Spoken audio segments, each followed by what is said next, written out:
السلام علیکم ورحمۃ اللہ وبرکاتہ جی، امید ہے عزیز طلبہ و طالبات اور خواتین و حضرات اور ناظرین آپ خیریت سے ہوں گے اور بھلے چنگے ہوں گے، خوب انجوائے کر رہے ہوں گے اپنی لائف کو۔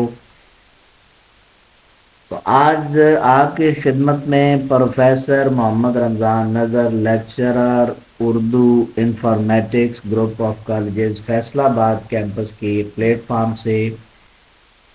ہم 11ویں جماعت کا نصاب اردو کا ہم پڑھ رہے ہیں، اور سرمایہ اردو میں شامل نصاب غزل شاعر مومن خان مومن کی غزل نمبر 2،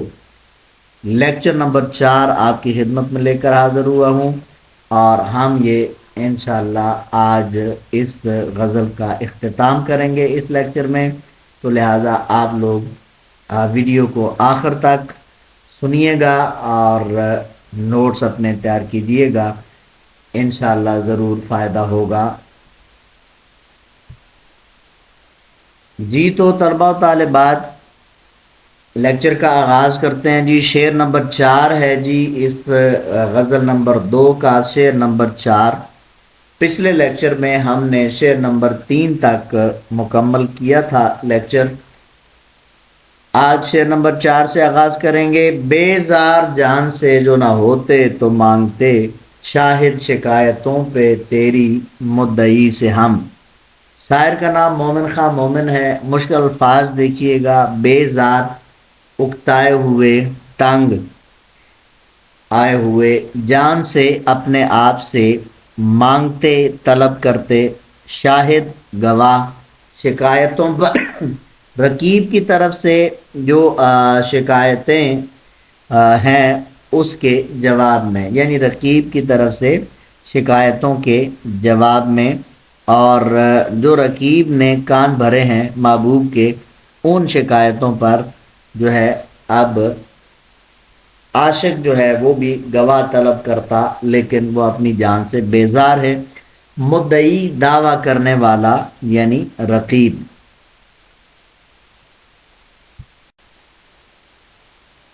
جی تو طلبہ و طالبات، اس شعر کے الفاظ معنی ہم نے جانے ہیں، اور اب آئیے اس کی تشریح کی طرف چلتے ہیں۔ تشریح کے لیے اگر ہم اس کو مختصراً پہلے اس کے پوائنٹ بیان کر رہے ہیں اور اس کے نکات جو ہیں وہ بیان کر لیں کہ تشریح میں جن پر ہم بات کر سکتے ہیں، تو سب سے پہلے تو آپ اس کا مفہوم دیکھیے کہ اگر شاعر کہنا یہ چاہ رہا ہے اس شعر میں کہ اگر ہم اپنی زندگی سے بیزار نہ ہوتے تو رقیب سے اپنے خلاف شکایتوں پر جو اس نے محبوب کو کی ہیں اور اس محبوب کے کان بھرے ہیں عاشق کے خلاف، اس پر گواہ ضرور طلب کرتے۔ تو لہٰذا شاعر جو ہے اس میں یہ کہنا چاہ رہا ہے کہ سب سے پہلے نمبر 1 کہ رقیب نے کیا کیا ہے، عاشق کے خلاف محبوب کے کان بھرے ہیں۔ عاشق زندگی سے بیزار ہے، اس لیے وہ اسے کسی چیز کی پرواہ نہیں ہے، اور اگر عاشق زندگی سے بیزار نہ ہوتا تو رقیب سے جو اس نے وہاں پر محبوب کے کان بھرے ہیں، یا جو دعوے اس نے محبوب کے سامنے عاشق کے حوالے سے کیے ہیں، اس پر وہ گواہ طلب کرتا۔ تو تب رقیب کیا ہوتا، جب گواہ طلب کیا جاتا تو پھر رقیب جو ہے وہ جھوٹا ثابت ہوتا اور عاشق سچا ثابت ہوتا، کیونکہ کوئی بھی رقیب کے پاس ان باتوں کے خلاف گواہ نہیں تھا عاشق پر کہ جو اس نے باتیں محبوب سے جا کے کی ہیں، یا عاشق کے خلاف جو کان بھرے ہیں کہ اس کا کوئی چشمدید گواہ ہوتا۔ تو اس لیے شاعر جو ہے وہ اول تو زندگی سے بیزار ہو چکا ہے، اس لیے وہ اب رقیب کی ان باتوں کا اس پر کوئی اثر نہیں ہے۔ تو اس میں صنعت مراعات النظیر بھی ہے، شاہد، شکایت اور مدعی، اور دوسرے آخر میں یہ بات واضح طور پر ہے کہ اس شعر کے اندر مایوسی کا رنگ جو ہے وہ غالب ہے، اور اس حوالے سے تو اس شعر پر بحث کرتے ہوئے شاعر جو ہے سب سے پہلا مخاطب تو شاعر کا اس غزل میں وہ ان کے دوست فضل حق خیر آبادی ہیں، اور انہی سے مخاطب ہو کر وہ اپنے دوست سے ناراضگی کا ذکر کر رہا ہے، اور دونوں کے درمیان پہلے بھی جیسے کہ بیان ہو چکا ہے کہ اچھے تعلقات تھے، اچھا دوستانہ تھا، لیکن جب چند غلط فہمیوں کی بنا پر ایک دوسرے سے ناراضی ہو گئی، اور اسی بات کو اب شاعر جو ہے اس ناراضگی کی حقیقت بیان کر رہا ہے، اور کہہ رہا ہے کہ اگر وہ اپنی زندگی سے بیزار نہ ہوتا تو وہ ضرور اس شخص سے گواہ طلب کرتا جس نے اس کے دوست کے جا کر کان بھرے ہیں، اس کے خلاف دوست کو بھڑکایا ہے۔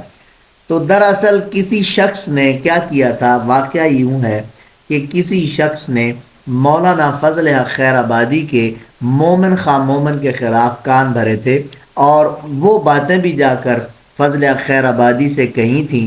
جو مومن نے کی ہی نہیں تھیں، جس کی بنا پر وہ باتیں فضل حق خیر آبادی جو ہیں ان کے دل پر لگیں، اور انہوں نے اس بات پر کہ مومن خواہ مومن میرے اتنے قریب ہیں اور اتنی اچھی دوستی ہے ہماری، تو اس کے باوجود میرے خلاف وہ یہ باتیں کیسے کر سکتے ہیں، تو اس بات کو دل میں لے کر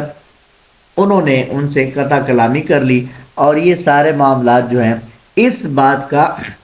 یہ جو غلط فہمی تھی اور غلط باتیں بتائی گئی تھیں، یہ ایسی باتیں تھیں مومن نے ان مومن کے وہم و گمان بھی نہ تھیں، اور انہوں نے بالکل کی نہیں تھی۔ تو اس لیے مومن جو ہیں وہ کہہ رہے ہیں کہ اگر وہ اپنی جان سے یا اپنی ذات سے بیزار نہ ہوتے تو پھر ان باتوں پر جو میری طرف جھوٹی منسوب کی گئی ہیں میں ضرور اس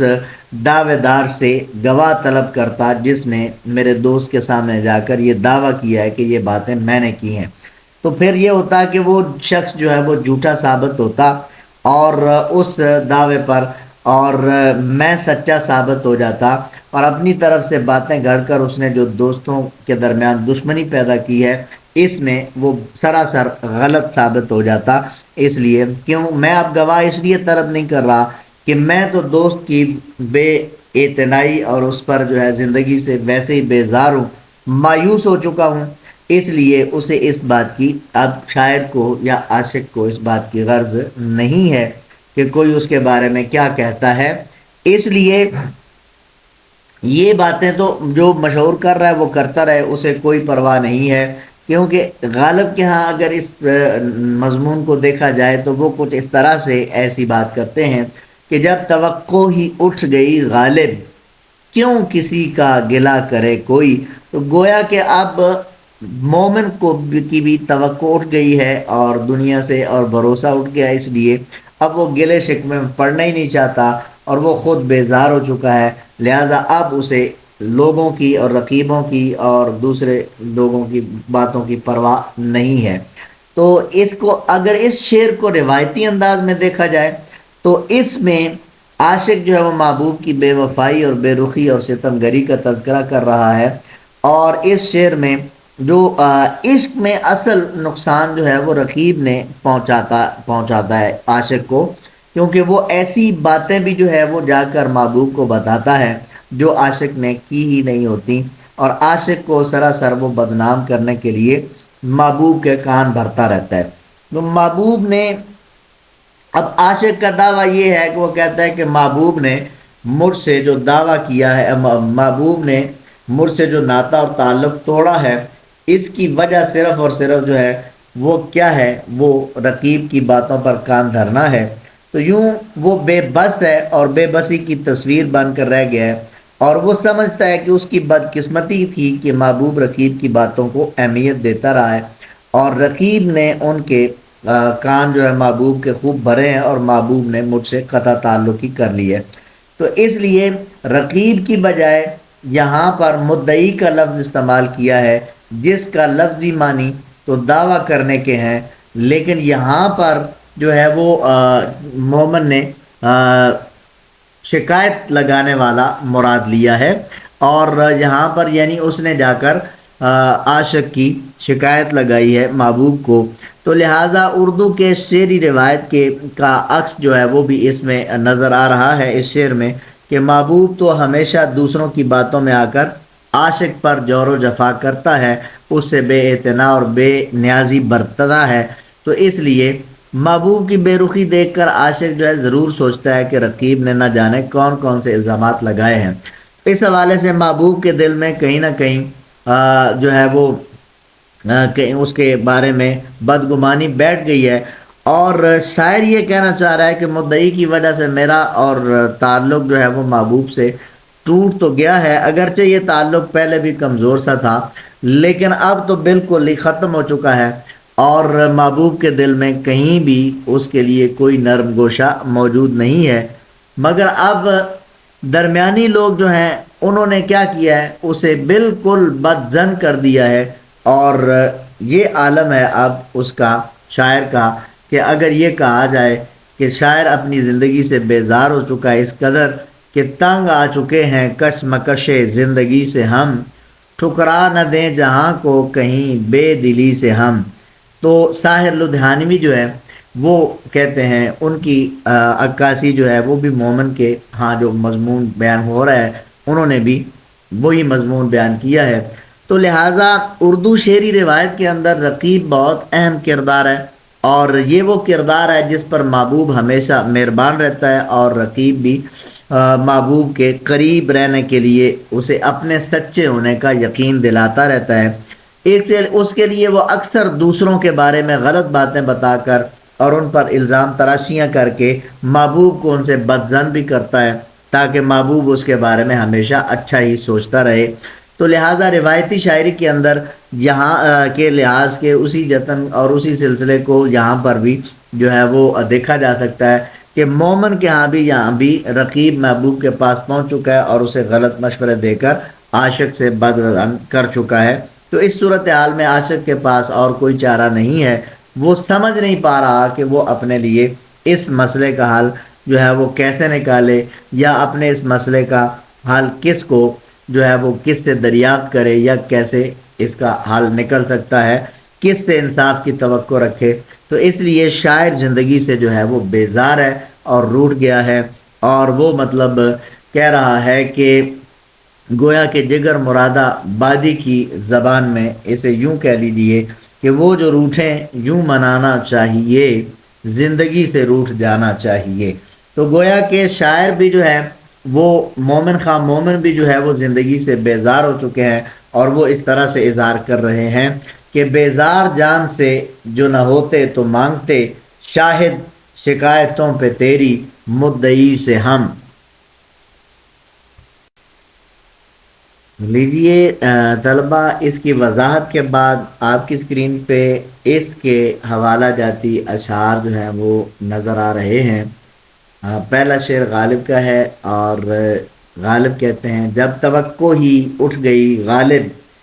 کیوں کسی کا گلہ کرے کوئی۔ اور یہ بھی شعر آپ پہلے بھی گزر چکا ہے لیکچرز میں: ظلم سہتے ہیں کچھ نہیں کہتے، اہل دل بے زبان ہوتے ہیں۔ اور پھر جو موضوع مومن بیان کر رہے ہیں: تنگ آ چکے ہیں کشمکش زندگی سے ہم، ٹھکرا نہ دیں جہاں کو کہیں بے دلی سے ہم۔ تو یہ ساحر لدھیانوی ان کا شعر ہے: وہ جو روٹھیں تو یوں منانا چاہیے، زندگی سے روٹھ جانا چاہیے، جگر مراد آبادی کا اظہار خیال ہے۔ تو یہ آپ اس کو نوٹ کر لیں، اور اس حوالے سے آپ یہ اس شعر کی تیاری کر سکتے ہیں۔ لیجیے طلبہ، اب چلتے ہیں جی ہم اپنے اگلے شعر کی جانب۔ تو اگلا شعر آپ کی اسکرین پہ نظر آ رہا ہے، شعر نمبر 5: بے روئے مثل ابر نہ نکلا غبار دل، کہتے تھے ان کو برق تبسم ہنسی سے ہم۔ شاعر کا نام مومن خان مومن ہے، اور اس کے مشکل الفاظ دیکھیے جی: بے روئے، اس سے مراد بغیر روئے یا روئے بغیر یا روئے بنا، مثل ابر، بادل کی طرح، غبار دل، دل کا غبار، دل کا بوجھ، دل کی گرد، دل کی کیفیت کا ہلکا ہونا یا نکلنا، ان کو، اس سے مراد محبوب اور یا فضل خیر آبادی جو مومن خواہ مومن کے دوست ہیں، اور برق تبسم، مسکراہٹ کی بجلی، یہ بجلی جیسا اثر رکھنے والی مسکراہٹ آپ کہہ سکتے ہیں۔ ہنسی سے، مذاق سے ہم مراد عاشق یا مومن خواہ مومن کی اپنی ذات۔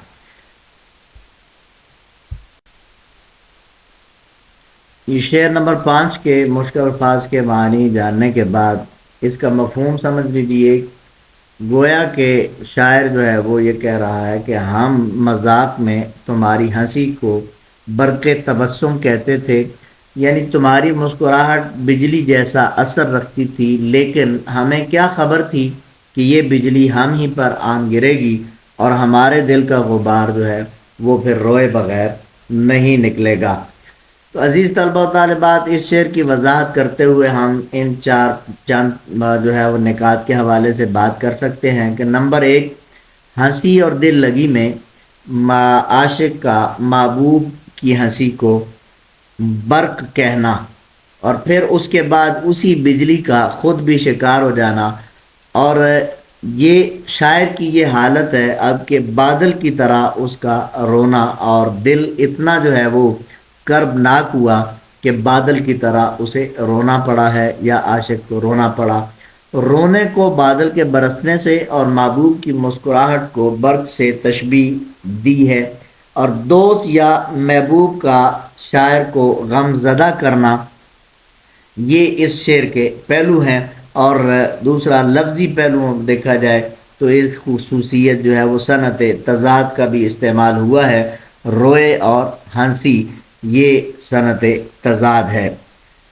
تو عزیز طلبہ و طالبات، اس حوالے سے اگر ہم اس شعر کو دیکھیں تو اس میں مومن خواہ مومن سب سے پہلے تو مخاطب جو ہیں وہ فضل خیر آبادی ہی ہیں، تو لہٰذا اپنے دوست سے ناراضگی کا حال جو ہے وہ بیان کرتے ہوئے کہتے ہیں کہ ہمارے دوست کا حال کیا کہیے کہ ہم اس کی مسکراہٹ کو پیار سے بجلی سے تشبیہ دیا کرتے تھے، لیکن یہ ہمارا اس سے پیار کا ناطہ تھا، مگر یہ توقع نہیں تھی کہ دل کی لگی اس قدر نقصان دہ بھی ہو سکتی ہے کہ وہ تو ہم پیار سے اس کو برق تبسم یعنی بجلی جیسی مسکراہٹ کہا کرتے تھے، اور وہ سچ مچ ہمارے لیے بجلی بن کر گرا اور ہمارے دل کو پاش پاش کر دیا۔ اور بدقسمتی ہماری دیکھیے کہ وہ بات جو ہم ہنسی ہنسی میں کہا کرتے تھے وہی ہمارے لیے قاتل ثابت ہوئی، اور وہی ہمارے لیے تکلیف دہ اور مصیبتوں کا باعث بنی۔ ہمارے دوست نے ہمارے مذاق کو سچ بنا دیا اور ہمیں ایسی مصیبت میں ڈال دیا جو ہمارے لیے سخت مصیبت کا بن گئی۔ اب یہ حال ہے کہ جب تک ہم بادل کی طرح کھول کر رو نہ لیں تب تک ہمارے دل کا بوجھ ہلکا نہیں ہوگا۔ بہرحال یہی مقدر ہے جس سے انسان زندگی بھر آزماتا رہتا ہے اور وہ ان آزمائشوں سے گزرتا رہتا ہے، کیونکہ یہی محرومیاں ہیں زندگی جن سے عبارت ہے، جیے جاتے ہیں اہل دل مقدر آزمانے تک۔ تو لہٰذا ہم لوگ تو مسلسل، شاعر کا کہنا یہ ہے کہ ہم تو مسلسل اس آس اور امید کے سہارے جیتے ہیں کہ کبھی تو دوست اپنی ناراضی کو کم کر کے ہم پر نظر التفات ڈالے گا، ہماری طرف توجہ کرے گا، ہمیں اہمیت دے گا، لیکن ہمیں کیا پتا تھا کہ ہمارا مذاق ہی ہمارے راستے کا پتھر بن جائے گا، روڑا بن جائے گا، ہمارے راستے کی دیوار بن جائے گی، اور مذاق مذاق میں کہی گئی بات کو سچ ثابت کر دیا جائے گا اور ہمارے دل پر بجلیاں گرا دی جائیں گی۔ ہم تو یہ سمجھے تھے کہ دوست کی مسکراہٹ ہمیشہ ہمارے لیے خیر کا سبب بنے گی، لیکن جب سے وہ بجلی بن کر ہمارے دل پر گری ہے، زمانے بھر کے غم جو ہیں اس کے سامنے کم لگنے لگے ہیں، کیونکہ دوست سے یہ توقع نہیں تھی کہ وہ ذرا سی بات پر اس قدر برہم ہو جائے گا یا سیخ پا ہو جائے گا کہ ہم کیا کریں، پھر ہمیں یہ کہنا پڑ جائے گا کہ زمانے بھر کے غم یا ایک تیرا غم، یہ غم نہ ہوگا تو کتنے غم نہ ہوں گے۔ تو بقول حفیظ جالندری ہمیں سب سے زیادہ بڑھ کر جو ہے وہ محبوب کا غم لگ گیا ہے، اور ہم اب دوسرے زمانے کے غموں سے بالکل بیگانہ ہو گئے ہیں، ہمارے لیے یہ ایک ہی غم جو ہے وہ کافی ہے۔ تو اس شعر کو اگر روایتی انداز میں دیکھا جائے تو پہلے تو دوست کی بات چل رہی ہے، اور روایتی انداز میں بھی عاشق جو ہے وہ محبوب کی وہی بے وفائی اور بے رخی اور اس کی ستم ظریفیوں کا تذکرہ کرتا ہے، جفاکاریوں کا تذکرہ کرتا ہے، اور اس شعر کے اندر کہ محبوب کی مسکراہٹ کو جو ہے وہ عاشق بڑے پیار سے برق سے تشبیہ دیا کرتا تھا، لیکن اسے کیا خبر تھی کہ وہی مسکراہٹ وہ اس کے لیے بجلی بن جائے گی اور اس کے نشیمن کو جلا کر خاک کر دے گی، یا اس کے دل کے لیے یا زندگی کے لیے جو ہے وہ اذیت، مصیبت اور ملامت بن کر بلاؤں کا گھر بن جائے گی۔ دراصل شاعر اس شعر میں عشق میں پیش آنے والی مصیبتوں اور تکلیفوں کا تذکرہ کر رہا ہے۔ جب تک کہ وہ اس راستے کا مسافر نہیں بنا تھا اسے کسی چیز کی پرواہ نہیں تھی، لیکن جب سے محبوب کی مسکراہٹ نے اسے گھائل کر دیا ہے، اب اس کے لیے زندگی مصیبت اور تکلیفوں کے سوا اور کچھ نہیں ہے۔ لیکن وہ اس میں بھی کیا ہے، چلا جا رہا ہے اس راستے پر، اس کے باوجود اسے کسی پل چین نہیں پڑتا، لیکن پھر بھی وہ عشق کا اسیر ہے اور اسی وادی کا جو ہے وہ اسی کی طرف، اسی وادی کی طرف اس کا مسافر بنا ہوا ہے۔ اس کا ہر لمحہ تڑپ اور بے قراری میں گزرتا ہے، اور وہ بے قراری اور بے چینی جو ہے اس میں تڑپتا بھی ہے لیکن پھر بھی محبوب کی طرف لپکتا ہے۔ تو یہ عالم ہے کہ دل ہر وقت بوجھ کے طرح دبا ہوا ہے، جیسے جس اس دل سے بوجھ اتارنے کے لیے جو ہے وہ روتا بھی ہے، زار و زار روتا ہے، بادل کی طرح اس کے آنسو ٹپکتے ہیں، اور اس کیفیت کو جو ہے وہ یہ کہا جا سکتا ہے کیونکہ یہ عشق ہے، عشق آسان نہیں ہوتا۔ اور جگر مراد آبادی نے کیا خوب جو ہے وہ کہا ہے کہ یہ عشق نہیں آسان، اتنا ہی سمجھ لیجئے، ایک آگ کا دریا ہے اور ڈوب کے جانا ہے۔ تو یہ شعر جو ہے اس کا پہلا مصرع جو ہے وہ بالکل غلط العام مشہور ہے کہ یہ عشق نہیں آسان، بس اتنا سمجھ لیجئے۔ تو یہ اصل میں اتنا ہی سمجھ لیجئے ہے اس پہلے فقرے میں۔ تو یہ عزیز طلبہ و طالبات پانچواں شعر جو ہے وہ آپ نے دیکھا، اور اس کے لیے جو ہے آپ اس کو سمجھ سکتے ہیں۔ امید ہے آپ کو یہ میرا کہا ہوا، بیان کیا ہوا خوب جو ہے وہ فائدہ دے گا اور آپ اس شعر کو بہتر طریقے سے سمجھ پائیں گے۔ اس کے حوالہ جاتی اشعار جو ہیں وہ آپ کی اسکرین پہ آ چکے ہیں، آپ یہ نوٹ فرما سکتے ہیں، اور یہی حوالہ جاتی اشعار میں نے اس کی وضاحت کرتے ہوئے درمیان میں آپ کو سنائے بھی ہیں۔ یہ محرومیاں ہیں زندگی جن سے عبارت ہے، جیے جاتے ہیں اہل دل مقدر آزمانے تک، زمانے بھر کے غم یا ایک تیرا غم، زمانے بھر کے غم یا ایک تیرا غم، یہ غم نہ ہوگا تو کتنے غم نہ ہوں گے، یہ عشق نہیں آسان اتنا ہی سمجھ لیجئے، ایک آگ کا دریا ہے اور ڈوب کے جانا ہے۔ اب ہم چلتے ہیں جی اپنے اگلے شعر کی جانب۔ اگلا شعر دیکھیے جی، شعر نمبر 6 ہے اس غزل کا، اور اس میں کچھ اپنے جنوں کا تذکرہ کرتے ہوئے مومن کہہ رہے ہیں کہ کیا گل کھلے گا دیکھیے، ہے فصل گل تو دور، اور سوئے دشت بھاگتے ہیں کچھ ابھی سے ہم۔ تو گل پھول کو کہتے ہیں، اور گل کھلنا محاورہ ہے، اس کا مطلب ہے نتیجہ نکلنا اور انجام سامنے آنا۔ فصل گل پھولوں کا موسم یعنی بہار، اور سوئے دشت صحرا کی طرف، سوئے دشت صحرا کی طرف، تو گویا کہ اس حوالے سے آپ یہ آگے چل کے یہ آپ سمجھیں گے کہ گویا اس میں مومن خام مومن نے کس طرح سے اپنے جنوں کی وضاحت کی ہے۔ تو اس شعر کے الفاظ معنی دیکھنے کے بعد، سیکھنے کے بعد اس کا مفہوم دیکھ لیں کہ موسم بہار آنے والا ہے، موسم بہار جو ہے اس کی آمد ہے، اور گویا کہ مومن خواہ مومن کو یہ خطرہ لاحق ہو چکا ہے کہ ابھی موسم بہار جو ہے اس میں آنے میں ابھی کچھ وقت باقی ہے، لیکن دیر ہے، لیکن ہم تو ابھی سے صحرا کی طرف چل نکلے ہیں۔ خدا جانے ہمارے اس جنوں کا نتیجہ کیا نکلے گا، ہماری اس دیوانگی کا انجام کیا ہوگا۔ تو اس میں بچوں شاعر یہ کہنا چاہ رہا ہے کہ شاعر کی پریشانی ہے کہ بہار تو ابھی دور ہے، لیکن اس کی دیوانگی جو ہے اسے صحرا کی طرف لیے جاتی ہے، اور وہ دیوانگی پر کیا ہے، ذرا خوف زدہ ہے کہ بہار سے پہلے ہی دیوانگی کا یہ عالم ہے، تو اس کا نتیجہ کیا نکلے گا اسے اللہ ہی بہتر جانتا ہے۔ تو لہذا اس میں صنعت ایراد المثل بھی ہے، گویا کہ گل کھلنا یہ محاورہ ہے، تو جہاں محاورے کا استعمال ہو اسے کہتے ہیں صنعت ایراد المثل۔ تو عزیز طلبہ و طالبات، اس میں شاعر جو ہے وہ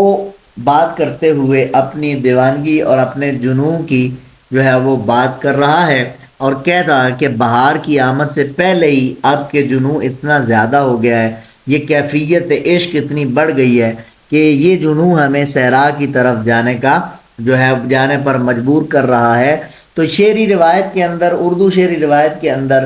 یہ ایک بہار ایک ایسا موسم ہے جس میں دیوانوں کی دیوانگی اپنی انتہا کو پہنچ جاتی ہے، اور دیوانے اس دیوانگی کے ہاتھوں بے قرار ہو کر صحرا کی طرف چل نکلتے ہیں، بیابانوں کی طرف چل نکلتے ہیں، تنہائی پسند جو ہے وہ ہوتے ہیں، اور اب تنہائیوں میں وقت گزارنا چاہتے ہیں۔ تو دیوانگی اور صحرا کا آپس میں ہماری شعری روایت کے اندر گہرا تعلق ہے۔ دیوانگی کے عالم میں انسان اپنے سامنے تنگ و تاریک گلیوں کی بجائے صحرا کی وسعت چاہتا ہے، اور جس میں اس کی دیوانگی جو ہے وہ سما سکے۔ کیا اس لیے اردو شعراء کے ہاں بہار کی آمد کے ساتھ ہی صحرا کی طرف چل نکلنے کا مضمون جو ہے وہ بڑی کثرت سے پایا جاتا ہے، اور اسی طرح ایک شاعر ایوب رومانی وہ اس کا ذکر کچھ ایسے کرتے ہیں کہ جب بہار آئی تو صحرا کی طرف چل نکلا، صحن گل چھوڑ گیا دل میرا پاگل نکلا۔ تو اس لیے شاعر اس شعر میں مومن خان مومن جو ہے وہ بھی موسم بہار اور دیوانگی کا تذکرہ کر رہا ہے، لیکن اس کی دیوانگی اس حد تک بڑھ چکی ہے کہ ابھی موسم بہار دور ہی ہے اور وہ صحرا کی طرف بھاگا جا رہا ہے، لیکن اس لیے کہ اس کی دیوانگی جو ہے اس کے کنٹرول میں نہیں ہے، وہ اسے مجبور کر رہی ہے، اس لیے وہ خود بھی اپنی اس دیوانگی پر حیران ہے کہ آخر اس کا نتیجہ کیا نکلے گا کہ ابھی سے صحرا کی طرف جانے کو من چاہ رہا ہے۔ اور دوسری طرف جہاں پر دراصل شاعر جو ہے وہ شعری روایت کے بالکل برعکس بہار کی آمد سے پہلے اپنی دیوانگی کے عالم کے بارے میں بتا رہا ہے کہ دیوانگی بہار کے موسم میں بھی انسان کو کہیں کا رہنے نہیں دیتی، اسے در در کی خاک چھاننے پر مجبور کر دیتی ہے، لیکن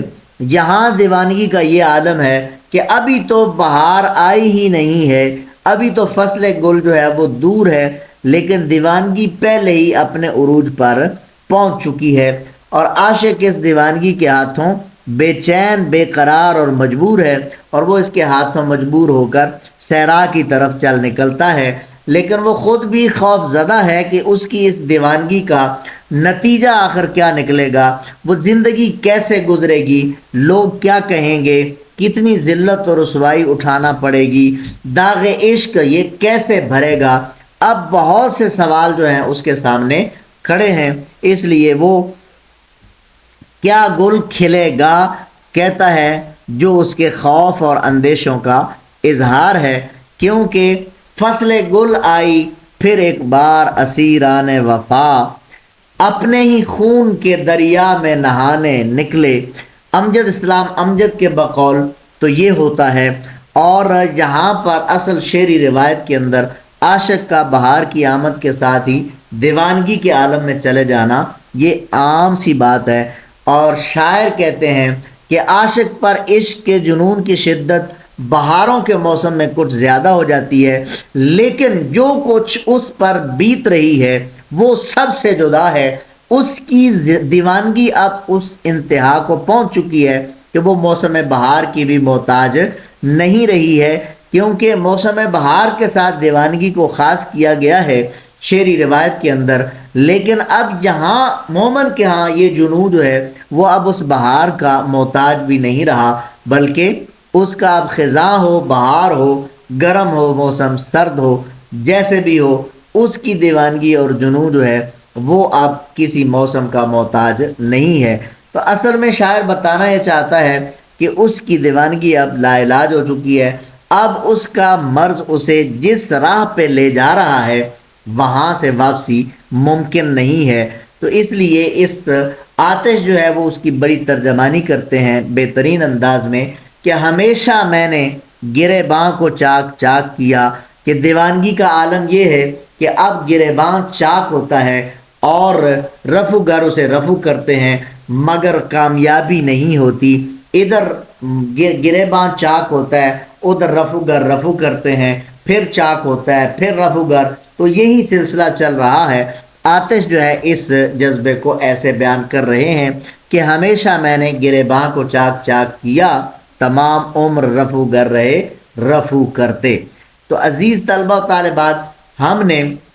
یہ اس کی وضاحت جانی ہے تو یہ آپ کو انشاءاللہ مفید ہوگی، تو یہ اس سے ضرور استفادہ کریں، اور آپ کی سکرین پہ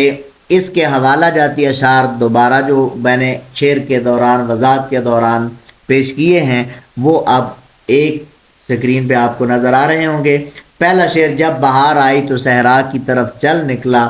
صحنے گل چھوڑ گیا دل میرا پاگل نکلا،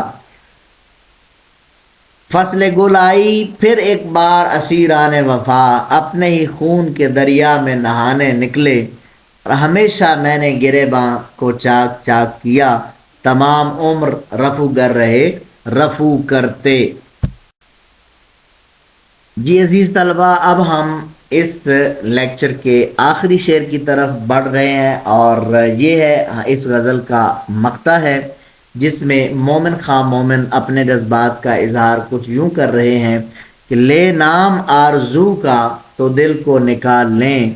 مومن نہ ہوں جو ربط رکھیں بدعتی سے ہم۔ مومن خواہ مومن مقطع کے اندر ہمیشہ جو ہے وہ اپنے تخلص سے بڑا دل فریب سا مضمون جو ہے وہ پیدا کر لیتے ہیں، اور یہاں پر بھی انہوں نے یہی کیا ہے۔ اور اس میں پہلے اس کے مشکل الفاظ دیکھ لیں۔ آرزو، آرزو سے مراد یہاں پر فضل حق خیر آبادی ہے جو آرزو تخلص کرتے تھے، اور یہ غزل چونکہ اس کا پوری کا پس منظر یہی ہے کہ یہ انہوں نے اپنے اس دوست سے لڑائی کے حوالے سے اور وہ شکوے شکایتیں جو ان سے قطع کلامی ہونے کے بعد اور لا تعلقی ہونے کے بعد جو ہے انہوں نے یہ لکھی اور پھر ان کو بھیجی، تو لہٰذا یہاں پر آرزو فضل حق خیر آبادی ہیں جن کو مومن جو ہے وہ بدعتی کہہ رہے ہیں۔ دل کو نکال لیں، دل کو اپنے سینے سے باہر کر دیں، یعنی سینے سے دل نکال کر رکھ دیں۔ مومن، تو یہ زو معنی لفظ ہے، اور ایک معنی اس کا مومن بطور تخلص ہے، اور دوسرا وہ صاحب ایمان شخص ہے جو ایمان والا ہو، اسے مومن کہتے ہیں۔ تو یہاں پر بھی کچھ اس سے بڑا اچھا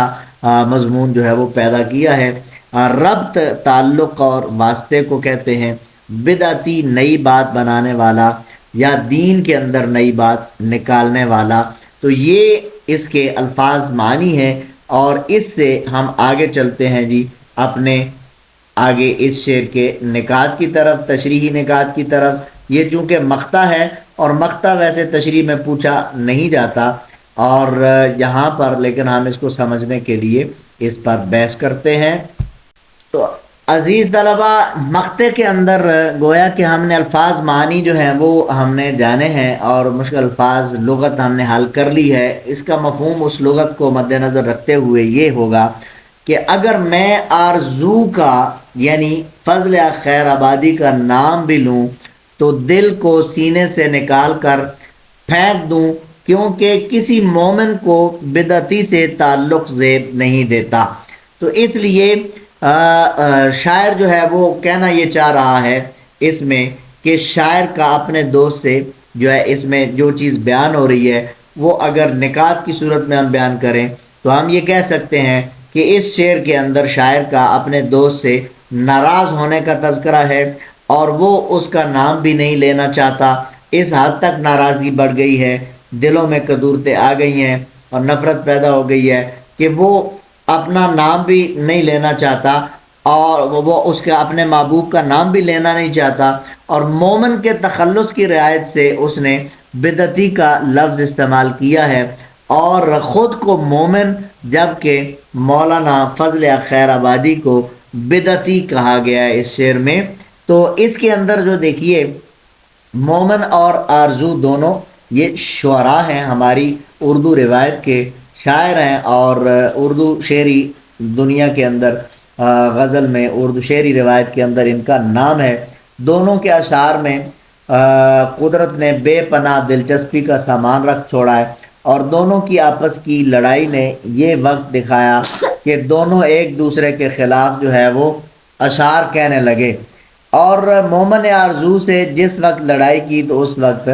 اس نے آرزو کے بارے میں یہ شعر درجہ بالا یعنی یہ جو مقطع ہے یہ لکھا اور کہا، اور بعد میں پھر دوسرے مصرے میں اپنا تخلص بھی لگا دیا، اور اس تخلص سے کیا ہوا، یہ شعر ذو معنی ہو گیا۔ بدعتی اور مومن دونوں ایک دوسرے کے متضاد ہیں اور اس لیے صنعت تضاد بھی اس میں پائی جا رہی ہے، اور اس دور میں شاعروں کے درمیان اس طرح کی چپکلش جو ہے وہ چلتی رہتی تھی، اور بعض اوقات یہ لڑائی زندگی پر محیط ہوتی اور بعض اوقات ادھر لڑائی کی اور ادھر مان گئے اور دونوں میں صلح ہو گئی۔ بہرحال مومن خواہ مومن اس شعر کے اندر کہتے ہیں کہ ہم جیسے دل جو ہے دل کو سینے سے نکال پھینکیں گے، ہم اس طرح سے اب نفرت پیدا ہو گئی ہے، اتنا غصہ ہو گیا ہے دوست پر مومن کہ ہم اپنے دل کو سینے سے نکال دیں گے اگر اس دل نے آرزو جیسے انسان کا نام لیا، یعنی فضل خیر آبادی کا نام بھی لیا تو دل سے ہم نکال کے پھینک دیں گے اور دل کو سینے سے نکال دیں گے، اور وہ مومن ہی کیا جو دین میں نئے نئے راستے نکالنے والوں سے ربط رکھے۔ یہاں مومن تخلص بھی ہے اور ایمان رکھنے والے کے معنوں میں بھی ہے، جبکہ بدعتی ایسا شخص ہے جو دین میں نئے نئے راستے نکالتا ہے۔ اس طرح یہ شعر ذو معنی ہو گیا، اور عقائد و نظریات کے حوالے سے فضل خیر آبادی اور مومن میں کچھ نہ کچھ اس شعر کی روح سے پتہ چلتا ہے کہ نظریات کے اندر اختلاف ضرور تھا، اور انہی اختلاف کی بنا پر مومن نے خود کو مومن کہا اور فضل خیر آبادی کو بدعتی کہا ہے۔ جی عزیز طلبہ، اسی کے ساتھ ہمارا یہ لیکچر اپنے اختتام کو پہنچا، اور انشاءاللہ آپ سے ملتے ہیں اگلے لیکچر میں۔ اپنا خیال رکھیے گا اور اس ویڈیو کو لائک کیجئے گا، اور اگر کوئی اس حوالے سے سوال ہو تو کومنٹ باکس میں ضرور جو ہے وہ کیجئے گا، آپ کو اس سوال کے بارے میں آپ کو جواب دیا جائے گا۔